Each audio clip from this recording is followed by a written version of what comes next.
Saudara, kita belajar bagaimana kita mengadakan counsel dengan Tuhan. Ya, kita berdiskusi, bercakap-cakap dengan Tuhan. Ini pertanyaan penting dalam hidup kita.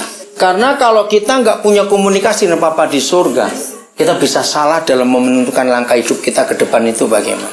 Saya percaya semua kita rindu bisa mendengar suara Tuhan. Saya percaya semua kita sempat iri hati. Saya itu dulu banyak iri hati dengan sosok kita di perjanjian lama. Yang seharusnya mereka di perjanjian lama itu jauh lebih sulit ketemu Tuhan daripada kita di perjanjian baru. Betul? Karena jalan belum dibuka. Tapi mengapa saudara kita di perjanjian lama bisa begitu gampang? Dikit-dikit Tuhan berfirman, dikit-dikit Tuhan berfirman. Kita kan nama budak semua ini.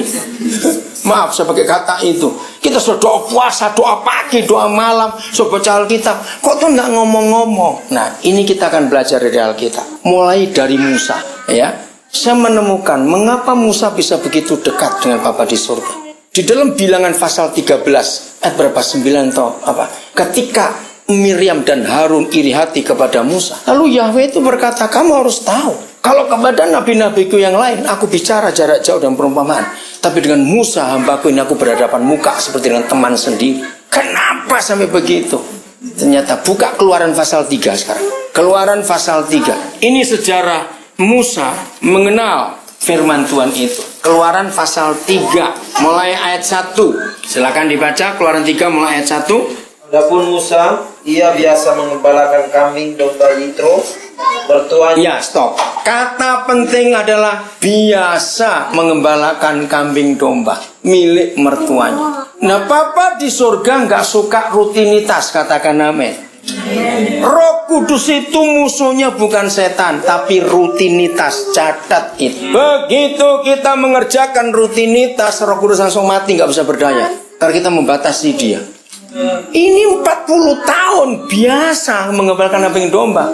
Surga rugi. Menyelamatkan Musa dari tangan Firaun untuk dibunuh, masih bayi, ingat itu. Maka itu surga gelisah pada hari itu. Nggak bisa Musa begini terus. Terus kalimat berikut. Ada kata penting. Mertuanya. Ya. Imam di Midian. Terus. Sekali. Nah, kata ini penting. Kata sekali ini penting. Sekali.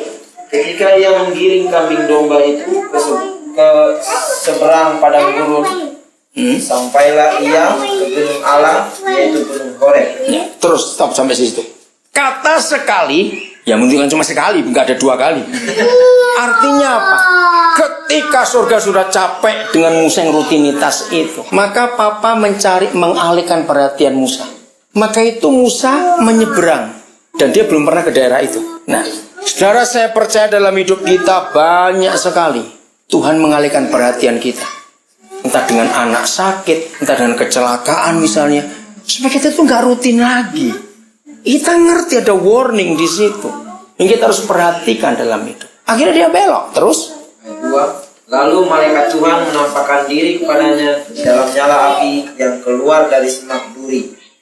Lalu ia melihat, tampaklah semak duri itu nyala, tetapi tidak dimakan api. Musa kan jadi ingin tahu, bukan? Aneh sekali, terbakar sampai gak terbakar. Semua apa itu? Atau api apa itu? Lanjut, jadi sudah mulai dapat Tuhan. Kena dia kepancing sekarang, harus belok itu jalannya, nggak rutin lagi. Lanjut. Musa berkata, baiklah aku menyimpan ke sana untuk memeriksa penglihatan yang hebat itu. Mengapakah tidak terbakar semak duri itu? Ketika dilihat Tuhan bahwa Musa menyimpang untuk memeriksanya, berserulah Allah. Nah, ini kata penting, saudara. Berserulah Allah. Begitu Musa sudah mulai menyimpang dan menuju ke situ, berserulah Tuhan. Artinya Tuhan berkata, nah kena lu sekarang. Itu, dia excited betul-betul. Ini aku mau ngomong kepada kamu Musa, karena selama ini kamu cuma rutin ngurusin kambing domba mertuamu saja, nggak ngurusin domba-domba yang di Mesir sana. Itu maksudnya. Terus apa yang Tuhan katakan? Berserulah Allah di tengah-tengah semak duri itu kepadanya, Musa, Musa. Ia menjawab, ya Allah. Lalu ia berfirman, janganlah datang dekat-dekat, angkatlah kasutmu dari kakimu, sebab ini cara kita mempelajari Alkitab. Mengapa setelah Musa mendengarkan ditulis Tuhan berfirman, tadi Tuhan berseru? Itu ada bedanya, saudara. Ngerti? Sudah. Tadinya excited, wah dia berteriak, bahasa Jawa bilang bengok gitu ya, berteriak betul kan, Musa kamu kena sudah sekarang. Setelah itu dia berfirman, oke, firmannya lanjut. Lalu ia berfirman, janganlah datang dekat-dekat, tanggalkanlah kasutmu dari kakimu, sebab tempat di mana engkau berdiri itu adalah tanah yang kudus. Lanjut. Lagi ia berfirman, akulah Allah ayahmu, Allah Abraham, Allah Ishak, dan Allah Yakub. Lalu Musa menutupi mukanya, sebab ia takut memandang Allah. Dan Tuhan berfirman, aku telah memperhatikan dengan sungguh kesengsaraan umatku. Ya stop, sampai situ dulu. Saya belajar dari kisah Musa ini. Ketika gereja-gereja karismatik mengajarkan mendengar suara Tuhan dengan konsep yang salah, akhirnya Tuhan banyak nggak berbicara dengan kita. Salahnya di mana? Saudara, karismatik mengajarkan kita mendengar suara Tuhan, berdiskusi dengan Tuhan, bersekutu dengan Tuhan, itu untuk kepentingan pribadi. Misalnya, Tuhan, aku ingin mendengar suaramu, aku ingin tahu kehendakmu, anakku ini sekolah di mana, Tuhan. Pertama kali Yahweh berbicara kepada Musa, bukan untuk dirinya dan keluarganya, tapi untuk bangsa yang menderita ada di luar sana. Nah, inilah konsep firman. Tuhan akan berbicara kepada kita itu karena ada orang lain yang susah perlu Yesus, dan Tuhan perlu kita untuk membawa Yesus kepada orang. Maka itu awas yang mau berkonsultasi dengan Tuhan cari jodoh, awas kamu dalam nama Yesus. Tuhan gak akan dengar itu cara hebat. Tuhan gak akan dengar kalau ada orang doa puasa untuk cari jodoh, gak akan didengar. Itu menghina Tuhan habis-habisan. Tuhan gak akan mendengar doa Tuhan, cincin saya hilang, Tuhan tuh berlian 16 karat Tuhan. Loh, Tuhan tuh kira dukun. Nah, itu konsep yang salah. Mendengar suara Tuhan selalu untuk orang lain. Ada sebuah kisah nyata, saya lupa siapa nama mahasiswa. Ini mahasiswa orang Indonesia dari kota Seattle, saudara, di Washington. Nah, dia tuh Kristen, tapi dia tuh nggak begitu percaya kok Tuhan bisa bicara. Nah, pada hari Rabu di gerejanya itu ada Bible study tentang mendengar suara Tuhan. Dia sangat apatis dengan suara Tuhan bagaimana. Ya udah, tapi tetap datang di hari Rabu itu. Tiba-tiba waktu dia pulang dan naik mobil sendirian, tahu dalam hati beli susu 2 liter. Wah, dia kaget. Kagetnya kenapa? Dia tuh nggak pernah minum susu. Terus dia tuh diskusi sendiri, ngapain aku beli susu? Aku nggak pernah minum susu kok. Dia sambil drive itu dia ngomong sendiri. Tapi suara itu datang sampai 3 kali, bukan audible. Beli susu. Tiba-tiba dia sadar, wih, jangan-jangan ini suara Tuhan. Dia sendiri memutuskan. Kan dia nggak pernah tahu, bukan? Ya udah, dia beli. Dia lihat ada toko seperti 7-Eleven harus buka. Dia beli susu 2 liter yang dalam kardus. Dalam cerita dia dudukkan di depan, duduk dengan dia. Pakai seatbelt lagi, susu kamu duduk di sini. Dia ngomong, ini cerita dia. Ya aku nggak tahu kamu untuk siapa. Karena aku mau belajar dengar suara Tuhan. Sambil dia itu kesaksian dia, saudara. Ya udah. Nah, begitu 2 blok sebelum tempat dia tinggal, suara kedua muncul, belok kiri. Nah, dia bantah itu daerah industri yang jelas nggak ada rumah, nggak ada orang tinggal maksudnya. Tapi karena dia sudah tahu itu suara Tuhan, dia belok. Dengan logika, mungkin ada homeless ya yang lagi di jalan perlu susu. Dia lihat sepi, nggak ada orang. Tiba-tiba dari kejauhan dia cerita sebelah kanan kelihatan ada tirai, ada korden lagi baru goyang begitu, lampu masih menyala. Oh, berarti ada orang di sini. Tapi logikanya ini di Amerika nggak lucu ngetok malam-malam dan nggak pernah janjian, betul tidak? Seperti dikira perampok malahan itu. Wah, dia perang batin, belok atau tidak, ketok atau tidak, itu nggak ada suara lagi. Tapi dia merasa pasti Tuhan nyuruh aku ke situ. Tapi gimana caranya ngomong? Kalau dibuka itu kamu cari siapa? Aku cari siapa nggak tahu juga. Wah, perang batin dia, perang batin. Terus dia kata begini, masa bodoh, dia bilang begitu. Aku bawa aja 2 susu ini. Begitu dia pencet bel, yang buka pria Meksiko, badan besar sekali, dengan logat Meksiko yang kental. Kamu cari siapa? Dia nggak bisa ngomong. Dia cuma angkat aja susu 2 liter itu. Begitu si bapak ini ngeliat susu 2 liter itu, dia panggil seseorang, nggak tahu siapa. Ternyata istrinya keluar dengan bawa anak kecil lagi menangis. Begitu si istri ngeliat susu itu, satu kalimat, "Are you an angel?" Dia bilang, "No, I'm student." Dia bilang, dengan polos saja begini.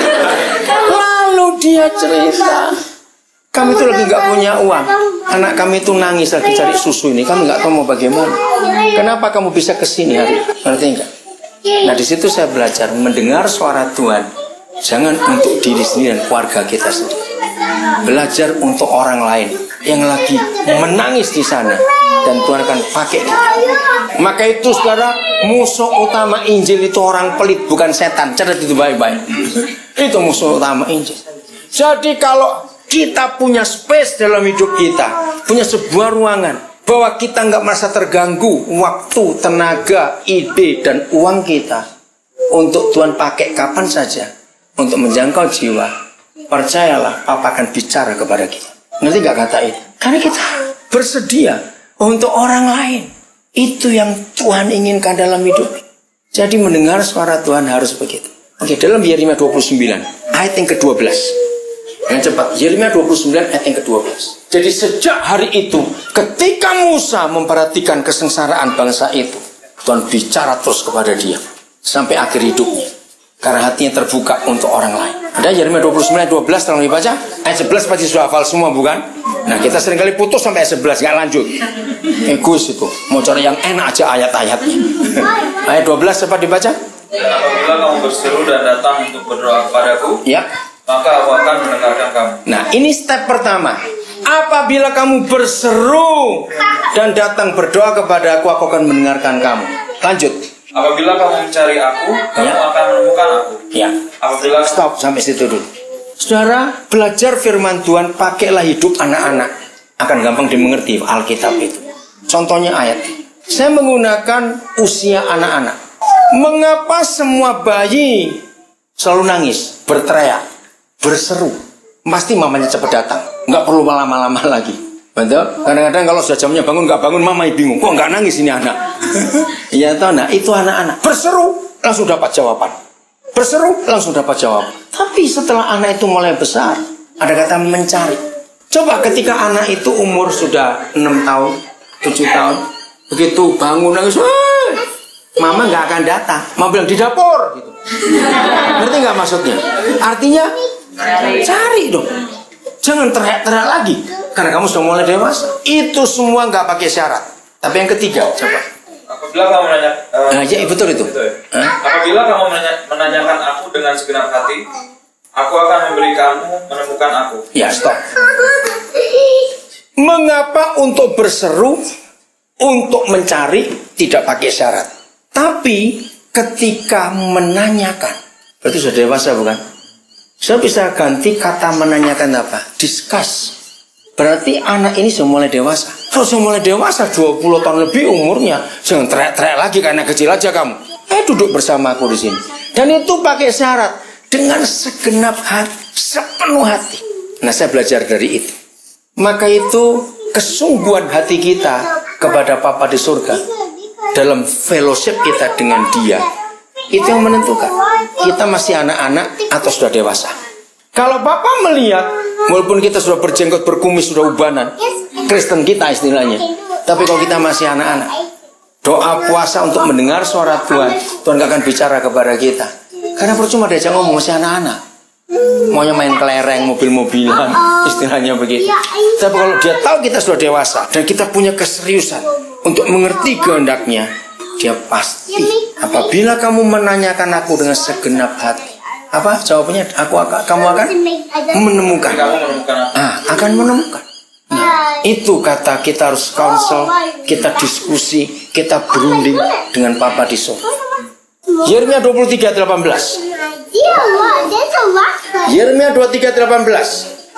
Nah, saudara kan kaget, ternyata surga itu punya MPR, punya counsel, saudara. Tolong dibaca, Yeremia 23:18. Sebab siapakah yang hadir dalam Dewan Musyawarah Tuhan, Ya. sehingga ia memperhatikan dan mendengar firman-Nya? Siapakah yang memperhatikan firman-Nya dan mendengarnya? Ya. Jadi surga itu punya counsel, katakan amin. Dia punya apa ya? MP, di sini MP ya. MP betul? Ya, yang parlemen, anggota parlemen. Member of parliament. Itu yang diajak mengambil keputusan. Dulu saya berpikir itu malaikat, ternyata tidak. Itulah gerejanya, itulah teman-teman sekerja Tuhan. Lalu kita diajak berunding oleh Papa di situ. Saudara kita tahu bukan, kalau ada member of parliament, ada anggota dewan lalu membuat sidang, itu kan nggak mungkin nyidang ngurusin keluarganya sendiri, bukan? Jawab iya atau tidak? Siapa yang diurusi? Rakyat, negara. Nah seperti itu Papa dengan kita. Jadi saya tekankan lagi, untuk bisa bergaul, berdiskusi, tanya jawab dengan Papa di surga, itu kalau urusannya dengan orang lain yang susah, itu untuk penginjilan, saudara. Selalu begitu. Mendengar suara Tuhan itu untuk penginjilan, supaya jiwa-jiwa itu diselamatkan. Nah itu tujuannya. Maka nanti kita akan gampang mendengar dia berbicara kepada kita, karena dia tahu kita available untuk diajak kerjasama. Nah memang ada beberapa cara. Audible bisa, tapi jangan minta Papa selalu audible dengan kita. Itu namanya gak percaya. Betul tidak? Seringkali itu lewat impresi, saudara. Biasanya lewat dua hal. Pokoknya gini, kalau kita lagi berdoa dengan dia, lalu muncul perasaan dalam hati sebuah impression, percayalah itu pasti Papa. Jangan tanya gini, ini setan atau Tuhan ya? Itu kurang ajar betul, saudara. Karena Lukas 11 menjanjikan, bapak yang jahat saja, kalau anaknya minta roti gak diberi ular, kalau anaknya minta telur gak diberi kalajengking, apalagi Bapamu di surga. Artinya begini, kalau kita lagi bersekutu dengan dia, serius berdoa dengan dia, berdiskusi dengan dia, tahu-tahu muncul ide, muncul suara, tanya ini Tuhan atau bukan. Itu seperti sudah duduk dengan bapakmu, sudah ngomong lama-lama, ini bapakku atau tetanggaku. Ngajar betul. Sudah ngomong dari tadi. Kecuali kalau suara doa di kuburan, nah ada suara, nah itu perlu ditanya, ini suaranya siapa ini? Ngerti ilustrasi ini? Jadi kalau kita sedang dengan dia, itu pasti dia. Karena Papa nggak bilang, aku mau coba bonar, aku kasih setan 2 ini pada dia nanti. Enggak begitu. Kalau kita lagi dengan dia, pasti dia. Apalagi kalau urusnya dengan orang lain. Bisa lewat mimpi, kita payu berkata, bisa. Bisa lewat ide, tiba-tiba muncul ide. Seperti ini pengalaman saya terakhir, saudara. Saya itu sudah lama sekali ingin punya tempat di Bali, di Denpasar. Karena saya sudah 7 tahunan lebih ini punya pelayanan anak-anak jalanan di sana. Nah cari kontrak rumah itu, Bali itu gila-gilaan harga rumah. Jauh lebih mahal dari Australia, saudara. Minta ampun, saudara. Nah jadi anak-anak saya, tim saya itu pindah-pindah kalau pelayanan anak jalan, karena gak ada tempat. Mau kontrak pun mahalnya minta ampun. Nah tahun lalu lagi cari rumah, tahu-tahu yang agen propertinya ini nunjukin ada koden tanah murah di belakang gereja, cuma nggak ada akses jalannya di daerah Sesetan, saudara. Luas tanahnya itu 800 sekian meter persegi. Itu kalau harga normal itu di atas 2 miliar. Itu cuma dilepas 580 sekian juta. Mau di bawah harga sekali. Walaupun murah, saya lagi nggak punya duit. Aksesnya cuma lewat gereja. Ada ruko dan itu bisa dipakai. Nah kebetulan saya kenal dengan pendetanya, jadi baik. Tapi masalahnya uangnya nggak ada. Dan pemiliknya minta cepat dibeli. Saya bilang, udah kalau memang ada yang bisa lebih cepat duluan, oke. Saya akan usahakan cari. Lalu saya berdoa, Papa tanah sudah ada, bagaimana uang ini? Tiba-tiba muncul dalam saya itu nggak kepikiran orang itu. Seorang anak Tuhan yang saya kenal itu 4 tahun yang lalu. Dan saya nggak pernah ketemu lagi sejak 4 tahun itu. Tapi kami sering kontak. Ya karena dia ngalami sesuatu dari Tuhan ketika saya ngomong sesuatu dalam hidupnya. Atau saya kontak dia karena Tuhan ingatkan. Begitu kontak, aduh koden, sini lama cari koden gak ada apa-apa juga. Ada apa-apa, baik. Nah saya belum ngomong tentang tanah itu, dia ngomong duluan. Koden, Tuhan tuh memberkati saya sejak 4 tahun lalu ketemu koden. Saya itu sekarang punya nilai uang itu 5 miliar. Oh ya, kok cepat sekali 4 tahun sudah begitu banyak. Dan saya gak pernah punya utang bank. Itu murni karena berkat Tuhan. Nah Tuhan tuh menyuruh saya memberi pelayanan pekerjaan Tuhan yang koden pegang itu 500 juta. Dengar baik-baik. Saya kaget sekali. Lalu saya cerita. Itu loh tanah yang di Bali. Oke, itu gimana caranya? Kamu urusan sama orang. Kan dia cuma menyediakan 500 juta. Tanah ada 580. Dia tutupi semua. Termasuk biaya balik nama dia bayar semuanya, saudara. Ngerti caranya?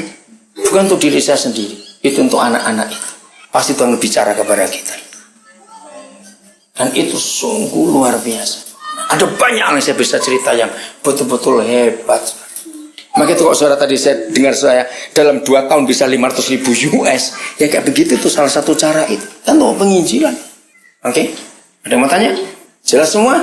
Belajar mendengar suara Tuhan? Bukan untuk cari jodoh, awas. Selalu untuk penginjilan, untuk orang-orang lain itu. Oke, Tuhan memberkati kita semua. Saudara, kita belajar bagaimana kita mengadakan counsel dengan Tuhan. Ya, kita berdiskusi.